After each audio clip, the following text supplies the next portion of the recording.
Hello friends, आज हम 2019 जिसका एग्ज़ाम 8 जनवरी 2020 को हुआ था उसके सीडीपी के 30 क्वेश्चन डिस्कस करने वाले हैं।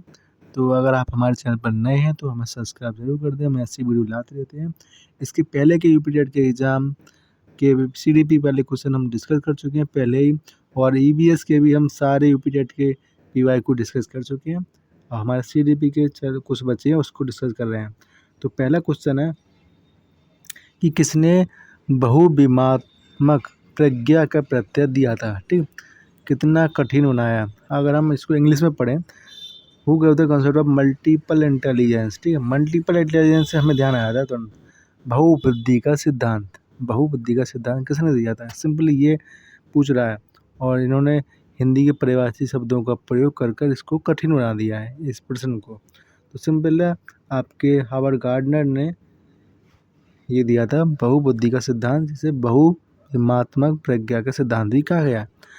ये उन्होंने 1983 में दिया था। ठीक, गार्डनर के अनुसार बुद्धि का स्वरूप एकाकी न होकर बहुप्रकारीय होता है।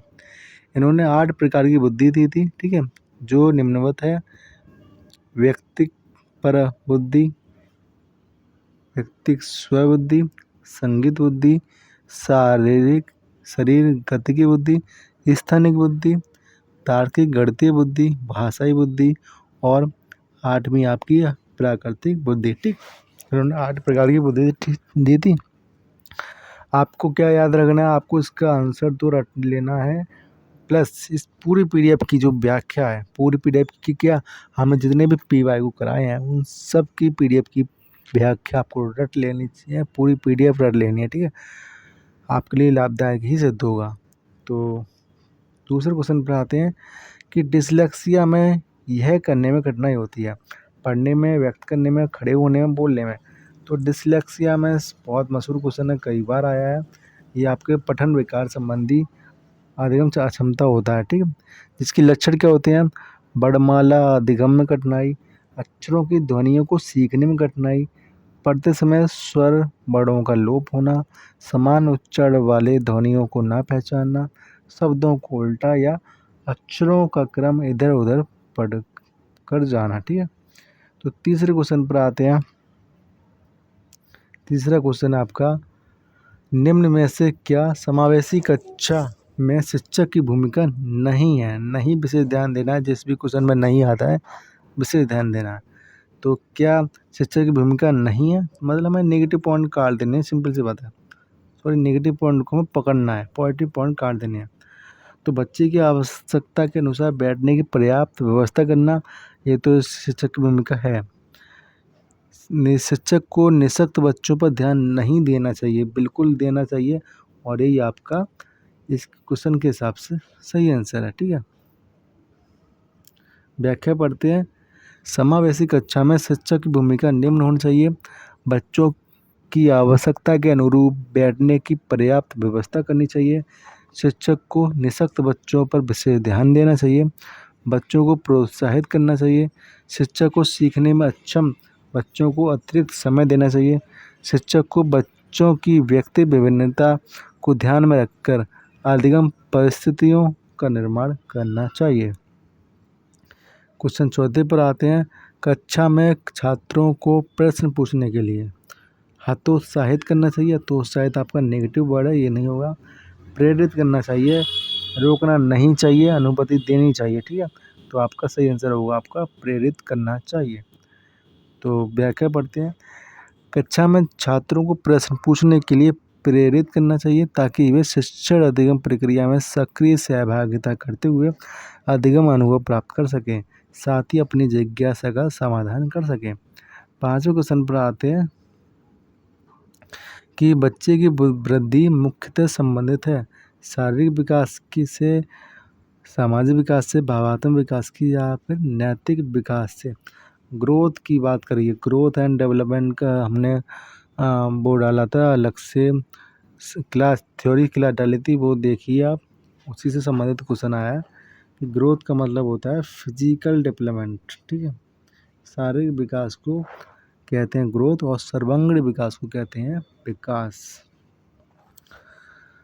तो बच्चे की वृद्धि जो है शारीरिक विकास से संबंधित होती है। दूसरे शब्दों में कोशिकाओं की गुणात्मक वृद्धि ही अभिवृद्धि है अथवा व्यक्ति के स्वाभाविक विकास को वृद्धि कहा जाता है। मानव अभिवृद्धि की प्रकृति के अध्ययन से यह ज्ञात होता है कि बालक के शरीर और व्यवहार के प्रमुख आकार प्रकार में किस प्रकार परिवर्तन घटित होता है। गर्भाधान से लेकर शैशवावस्था, बाल अवस्था, किशोरावस्था से होते हुए प्रौढ़ावस्था तक पहुंचने के दौरान व्यक्ति के विभिन्न अंगों के आकार, लंबाई, भार आदि में आने वाले परिवर्तनों को वृद्धि कहा जाता है। छठे क्वेश्चन पर आते हैं। मानव विकास का प्रारंभ होता है। सिंपल सा क्वेश्चन है, गर्भावस्था से ही होता है, ठीक है, तभी से इनका जो है विकास शुरू हो जाता है। गर्भाधान के साथ ही विकास की प्रक्रिया आरंभ हो जाती है। यह जन्म के उपरांत शैशवावस्था, बाल्यावस्था, किशोरावस्था, प्रौढ़ावस्था जीवन पर्यंत किसी न किसी रूप में चलती रहती है। ध्यान रहे कि वृद्धि और विकास की प्रक्रिया एक निश्चित क्रम में और निरंतर चलती रहती है। सातवें क्वेश्चन पर आते हैं कि द कंडीशन ऑफ लर्निंग पुस्तक के जो है लेखक कौन है। थॉर्नडाइक है, स्किनर है, या फिर गैनी है, या फिर पावलोव है। तो सही आंसर आपका है गैनी। R.M. गैनी ने द कंडीशंस ऑफ लर्निंग पुस्तक लिखी थी, ठीक है। आपके थॉर्नडाइक ने लिखी थी animal intelligence. The psychology of arithmetic लिखी थी B.F. स्किनर ने। और द सिलेक्शन ऑफ बिहेवियर लिखी थी R.P. पावलोव ने। और कंडीशनड आई थिंक रॉन्ग, ठीक, थोड़ा कन्फ्यूजन है, क्लियर करते हैं, ठीक। R.M. गैनी ने लिखी थी द कंडीशंस ऑफ लर्निंग, ये ठीक है। फिर थॉर्नडाइक ने 2 बुक लिखी थी, ठीक है। थॉर्नडाइक ने 2 बुक लिखी थी, एनिमल इंटेलिजेंस और लिखी थी द साइकोलॉजी ऑफ अर्थमेटिक। फिर B.F. स्किनर ने लिखी थी द सिलेक्शन ऑफ बिहेवियर। और फिर आपकी पावलोव ने लिखी थी कंडीशनड रिफ्लेक्स। और एक और लिखी थी लेक्चर्स ऑफ कंडीशन, ठीक है, ये ऐसा है। आठवें क्वेश्चन की बात करते हैं कि किशोरावस्था बहुत मशहूर परिभाषा, पढ़ने की जरूरत ही नहीं पड़ी मुझे, ठीक है, बहुत मशहूर परिभाषा है, ये रटने से काफ़ी बार आती है और आ भी सकती है। स्टेनले हॉल के अनुसार किशोरावस्था बड़े संघर्ष, तूफान, तनाव तथा विरोध की अवस्था है। जर्सील्ड के अनुसार किशोरावस्था वह समय है जिसमें विचारशील व्यक्ति बाल अवस्था से परिपक्व अवस्था की ओर संक्रमण करता है, ठीक है। अब ब्लेयर, जोन्स एवं सिम्पसन ने भी कुछ विचार प्रकट किए हैं कि किशोरावस्था प्रत्येक व्यक्ति के जीवन में वह काल है जो बाल अवस्था के अंत में प्रारंभ होता है तथा प्रौढ़ावस्था के आरंभ में समाप्त हो जाता है। क्रो ने भी कहा है कि किशोर ही वर्तमान की शक्ति और भावी आशा को प्रस्तुत करता है। ये सारी परिभाषा इंपॉर्टेंट है, ध्यान रखें। अब माइक्रो टीचिंग के भारतीय प्रतिभान में कुल कितना समय लगता है। कई बार रिपीटेड क्वेश्चन है, कई बार पूछा गया है।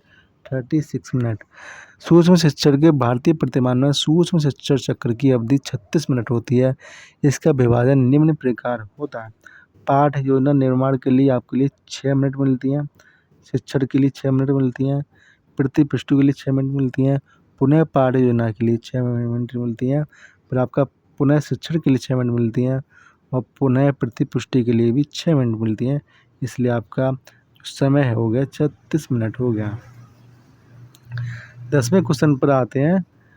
10वां क्वेश्चन ठीक है रहा कि सीखने का पठार सीखने की प्रक्रिया के मुख्य लक्षण हैं जो उस स्थिति को प्रकट करते हैं जिसमें सीखने की प्रक्रिया में कोई उन्नति नहीं होती, ठीक है, उन्नति नहीं होती। हम ना इसको कमी बोल सकते हैं ना वृद्धि बोल सकते हैं, बिल्कुल स्टेबिलिटी यहाँ आ जाती है, ठीक, ना उन्नति हो रही ना गिरावट हो रही है, उसे कहते हैं सीखने में पठार आना।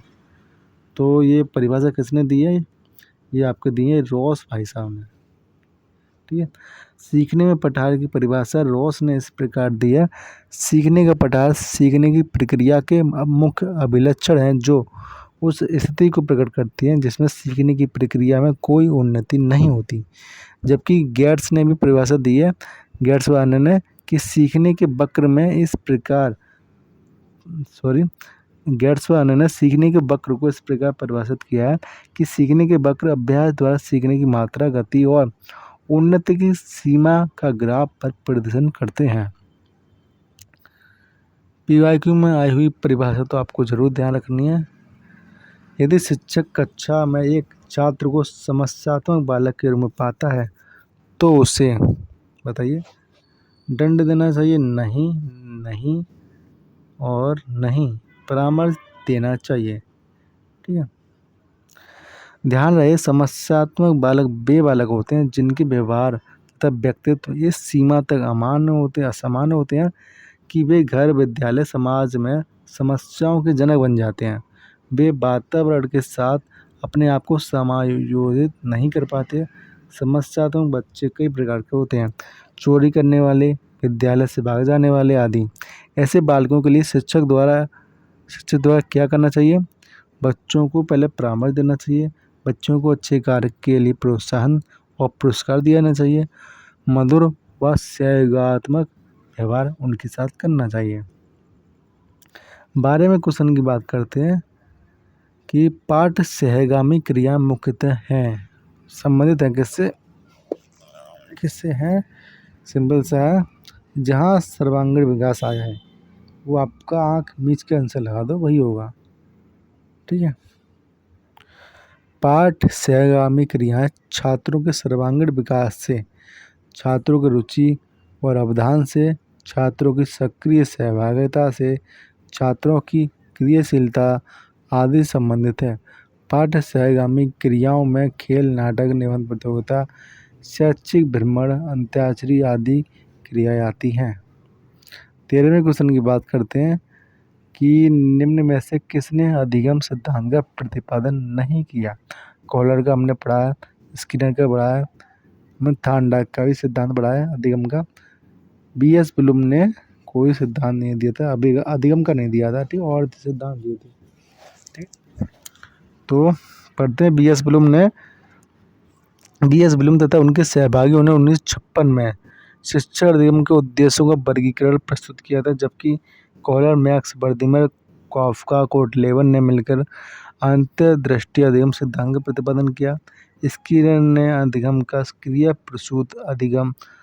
प्रसूत अनुबंधन सिद्धांत प्रतिपादित किया था।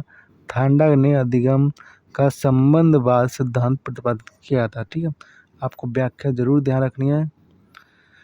आप अगर हमारी वीडियो आपको अच्छी लग रही है तो आप लाइक कर सकते हैं, सब्सक्राइब कर सकते हैं। आप अगर हमारे चैनल पर पहली बार हैं तो।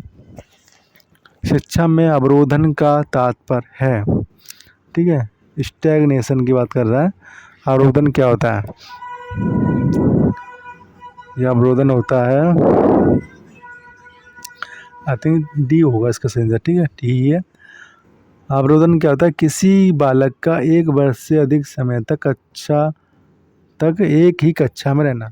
ठीक है, बार बार बच्चे का उसी कक्षा में पढ़ना है, मतलब कक्षा 5 में ही बच्चा पढ़ रहा है।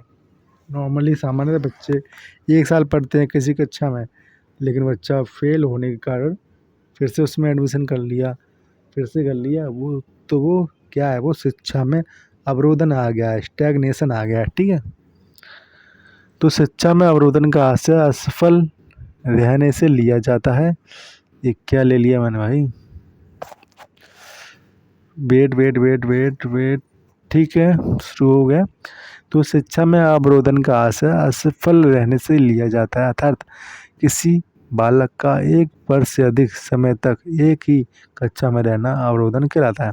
यदि अपव्यय का आशय बालक अपनी प्राथमिक कक्षा पूरे किए बिना ही विद्यालय छोड़ देना है, जिससे बालक पर खर्च किया गया धन, समय और श्रम बेकार चला जाता है। ठीक है, यहाँ हमने अवरोधन पढ़ लिया और व्याख्या में हमने पढ़ लिया है अपव्यय। ठीक है, अपव्यय भी आ सकता है एग्जाम में।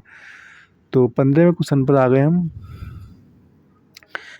कि निम्न में से किस कौशल में पूर्व ज्ञान का परीक्षण आता है?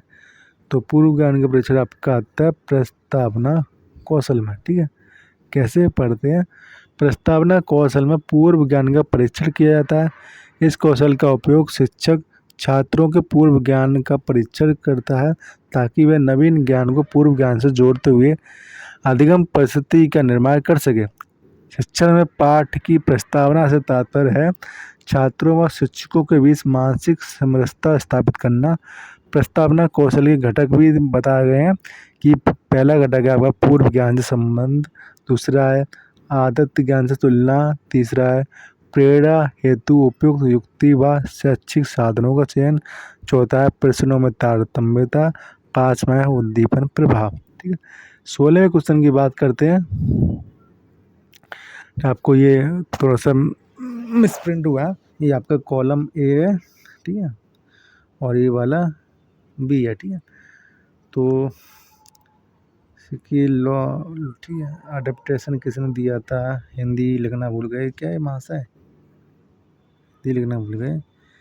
ठीक है, अडेप्टेशन किसने दिया था? लॉ ऑफ पैराग्नास किसने दिया था? शेड्यूल और इन्फोर्समेंट किसने दिया था?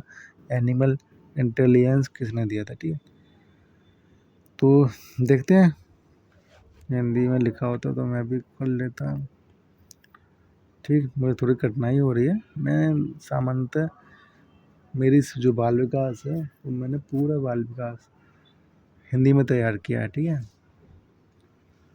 इसलिए तो उसका सही आंसर होगा आपका डी। इसके इन्होंने वो भी मैचिंग नहीं दिए हैं, डी होगा पहले का तीसरा, मतलब एनिमल इंटेलिजेंस का वो गेस्टाल्ट नहीं, ये भी गलत है।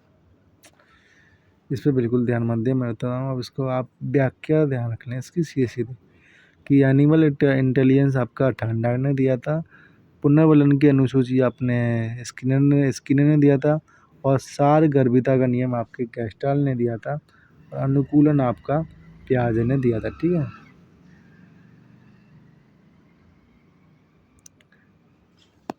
ठीक है, आई थिंक ठीक ठीक ठीक ठीक है। अच्छा, ये इन्होंने सीधे आंसर लिख दिया, मैं बताऊं, इस क्वेश्चन क्या है, सीधे आंसर लिख दिया है, कोई बात नहीं। 17वें क्वेश्चन की बात करते हैं कि विकास कभी ना समाप्त होने वाली प्रक्रिया, ये किसने, ये कथन किस सिद्धांत पर आधारित है? तो ये आपका निरंतरता का सिद्धांत है। ठीक है, क्योंकि विकास जो है निरंतर चलता रहता है। निरंतरता के सिद्धांत के बारे में पढ़ते हैं। विकास कभी ना समाप्त होने वाली प्रक्रिया है। अंतर संबंध का सिद्धांत बालक के शारीरिक, मानसिक, संवेगात्मक आदि पहलुओं के विकास में परस्पर संबंध होता है। एकीकरण का सिद्धांत देखते हैं। एकीकरण का सिद्धांत आपके विकास में पूर्ण से अंगों की ओर एवं अंगों से पूर्ण की ओर गति निहित है। विभिन्न अंगों के एकीकरण की गतियों की सरलता को संभव बनाता है। अंतःक्रिया का सिद्धांत बालक का विकास न केवल वंशानुक्रम के कारण होता है, न केवल वातावरण के कारण होता है, वरना दोनों की अंतःक्रिया के कारण होता है। 18वें क्वेश्चन आप पर आते हैं कि आपका संविधान के किस संशोधन में शिक्षा एक मौलिक अधिकार है? कई बार पूछा गया है। सही आंसर आपका है 86वें संशोधन में। भारतीय संविधान में 86वां संशोधन अधिनियम 2002 शिक्षा के अधिकार से संबंधित है, जिसमें अनुच्छेद 21 में एक नया खंड जोड़कर अनुच्छेद 21A बनाया गया, जिससे शिक्षा मौलिक अधिकार बन गई। इस अनुच्छेद के अनुसार राज्य को 6 से 14 साल तक के सभी बच्चों को निःशुल्क एवं अनिवार्य शिक्षा उपलब्ध करानी होगी। 19वें क्वेश्चन की बात करते हैं। अभिप्रेरणा के मूल प्रवृत्ति सिद्धांत के प्रतिपादक थे। ठीक है, McDougall, Maslow, Simpson, William James. तो सही आंसर आपका है मैकडूगल। मूल प्रवृत्ति का जो सिद्धांत दिया था मैकडूगल ने, इसकी हमने अलग से CDP थ्योरीज क्लास कराई थी, देखें बहुत अच्छी क्लास है, सब कुछ एक क्लास में निपटा दिया है। तो अभिप्रेरणा के मूल प्रवृत्ति सिद्धांत के प्रतिपादन 1908 में मैकडूगल ने किया था। उनके अनुसार मानव मस्तिष्क में कुछ जन्मजात प्रवृत्तियाँ होती हैं, 14 मूल प्रवृत्तियाँ बताई थी इन्होंने। ठीक है, जो मानव के सभी विचारों क्रियाओं के लिए एक प्रेरक शक्ति का कार्य करती है। डॉगेस भाई का एक्सीडेंट हो गया शायद।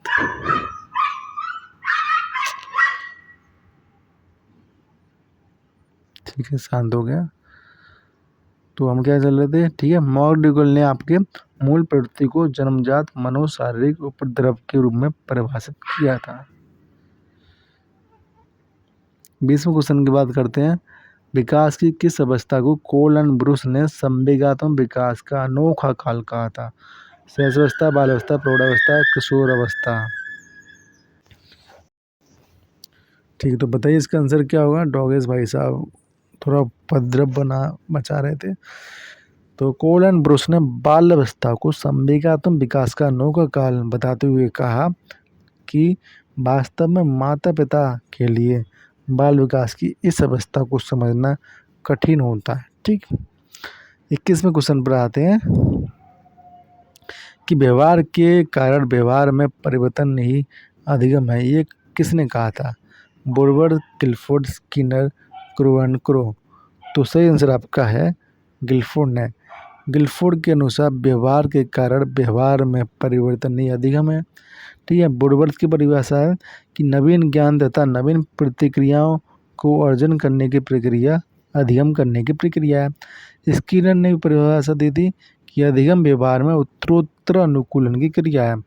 क्रो ने भी परिभाषा दी कि आदतों, ज्ञान तथा अभिवृत्तियों का अर्जन ही अधिगम है। 22वें क्वेश्चन की बात करते हैं कि अच्छा ठीक है, फिर से मैचिंग वाला आ गया। तो आई थिंक पहले की तरह ये भी मैचिंग दिया हुआ। ठीक है, तो आपका ब्रूनर ने जो दिया था संप्रत्य उपलब्धि का सच्चा प्रतिमान दिया था। ठीक है, कॉन्सेप्ट अटेनमेंट टीचिंग मॉडल आपका ब्रूनर ने दिया था। आशुविल ने आपका एडवांस ऑर्गेनाइजेशन टीचिंग मॉडल दिया था। और आपका ग्लेसन ने आपके बेसिक टीचिंग मॉडल दिए थे। और गॉर्डन ने आपका सिनेक्टिस टीचिंग मॉडल लिए थे। ठीक है, गार्डन ने आपके साइनेटिक शिक्षा प्रतिमान दिया था। ग्लेजर ने आपके बुनियादी शिक्षा प्रतिमान दिया था। आशुबेल ने आपके अग्रिम संगठन शिक्षा प्रतिमान दिया था। और ब्रूनर ने संप्रदाय उपलब्धि शिक्षा प्रतिमान दिया था। ये पूछ लेते हैं प्रतिमान, कौन सा प्रतिमान किसने दिया था। समस्या समाधान का प्रथम कारण क्या है? सबसे पहला कारण है कि समस्या को भाई पहचान तो लो, क्या समस्या है। समस्या समाधान विधि से तात्पर्य तर्क द्वारा किसी समस्या का समाधान करने की प्रक्रिया से होता है। समस्या समाधान विधि के 5 चरण होते हैं। पहला है समस्या की पहचान करना, दूसरा परिकल्पना का निर्माण करना, तीसरा तथ्यों का संकलन या आंकड़ा संग्रह या व्यवस्थापन या विश्लेषण करना, चौथा है आपका परिकल्पना का विशिष्ट परिस्थिति में परीक्षण करना। आई थिंक मैंने कुछ कंबाइन कर दिया। आपका तीसरा यहाँ तक हो गया, चौथा आपका होगा ये वाला, चौथा आपका ये वाला हुआ व्यवस्थापन एवं विश्लेषण करना। ठीक है, ये आपका चौथा हो गया। ये होगा 5वां, परिकल्पना का विशिष्ट परिस्थिति में परीक्षण करना। ठीक है, 24वें क्वेश्चन पर आते हैं कि पालकों का अधिगम सर्वाधिक प्रभावशाली होगा जब, कब होगा? पढ़ने लिखने एवं गणितीय कुशलताओं पर ही बल देगा, ही आपका नेगेटिव पॉइंट है। बालकों का संज्ञानात्मक, भावात्मक और मनोचालक पक्षों का विकास होगा। इसको हम थोड़ा सा रखते हैं। शिक्षा व्यवस्था एकाधिकारवादी होगी, गलत। शिक्षण अधिगम प्रक्रिया में आगे होकर बालकों को निष्क्रिय करेगा, ये भी गलत है। तो सही आंसर आपका हो गया बी। बालकों का अधिगम सर्वाधिक प्रभावशाली तब होता है जब बालकों का संज्ञानात्मक, भावात्मक, मनोचालक पक्षों का विकास होगा, क्योंकि शिक्षण अधिगम के फलस्वरूप छात्रों के व्यवहार में परिवर्तन इन्हीं 3 पक्षों में हो सकते हैं। छात्रों के व्यवहार में होने वाले इन 3 प्रकार के परिवर्तनों के आधार पर ही बेंजामिन एस ब्लूम ने शिक्षण अधिगम के उद्देश्यों को 3 भागों, संज्ञानात्मक उद्देश्य, भावात्मक उद्देश्य, मनोचालक उद्देश्य में विभाजित किया था। ठीक है, 25वें क्वेश्चन की बात करते हैं। 25वें क्वेश्चन की बात करते हैं। स्मृति स्तर स्मृति स्तर एवं बोध स्तर के शिक्षक प्रतिमान की संरचना में कौन सा सोपान उभयनिष्ठ है? सामान्यीकरण, अन्वेषण, प्रस्तुतिकरण, तैयारी। तो सही आंसर आपका है सी, प्रस्तुतिकरण, प्रेजेंटेशन। स्मृति स्तर एवं बोध स्तर के शिक्षक प्रतिमान की संरचना में प्रस्तुतिकरण सोपान उभयनिष्ठ है। स्मृति स्तर में आपका कौन से चरण आते हैं?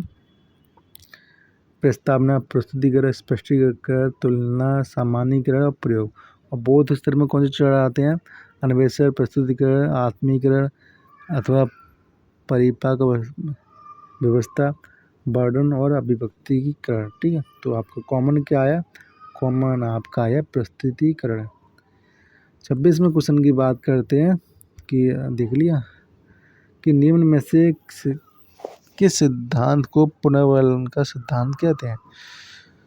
तो शास्त्रीय अनुबंधन का सिद्धांत, उद्दीपक अनुक्रिया का सिद्धांत, सूच का सिद्धांत या क्रिया प्रसूत अनुबंधन का सिद्धांत।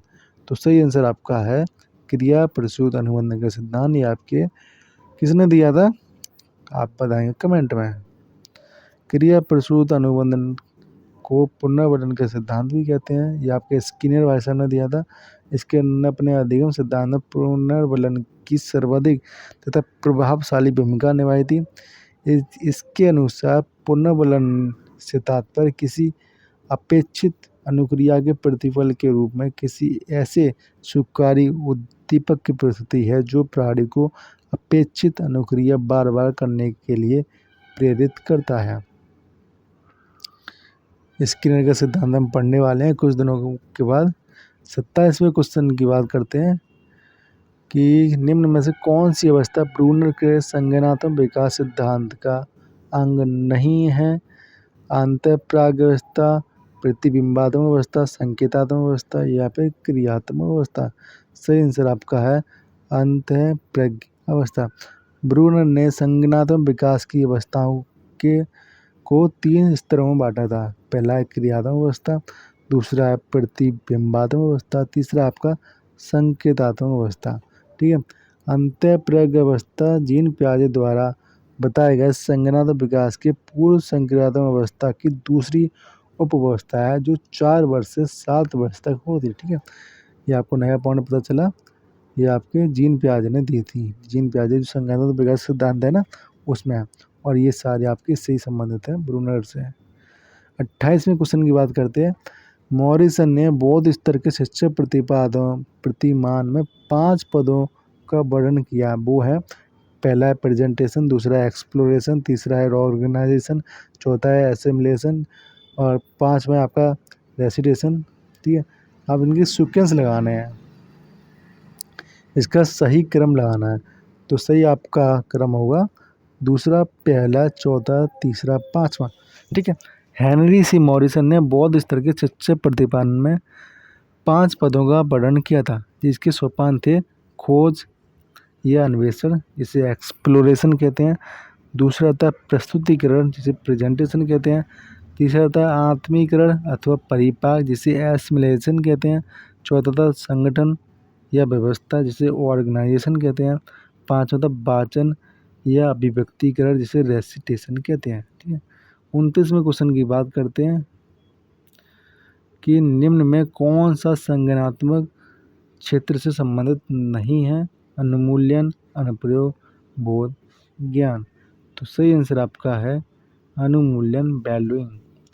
बीएस ब्लूम तथा उनके सहभागियों ने अपनी पुस्तक taxonomy of educational objectives handbook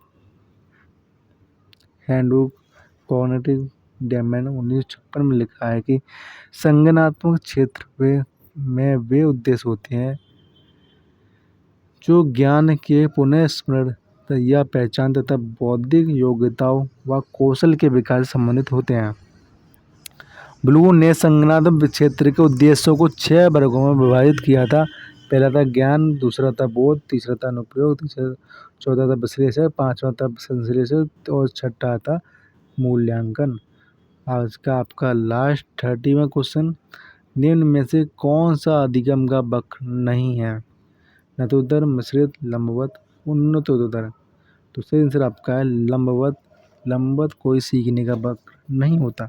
सीखने की मात्रा तथा समय के परस्पर संबंध को चित्रांकित करने पर जो वक्र रेखा प्राप्त होती है उसे अधिगम वक्र रेखा कहते हैं। अधिगम वक्र मुख्यतः 4 प्रकार के होते हैं।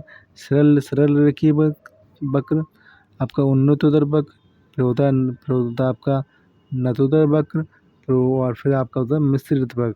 ठीक है, मिश्रित वक्र। तो यहाँ पर आपके फ्रेंड्स, यहाँ पर आपके 2020 का आपका ईवीएस, सॉरी 2020 का आपके बाल विकास के 30 क्वेश्चन आपके कंप्लीट होते हैं।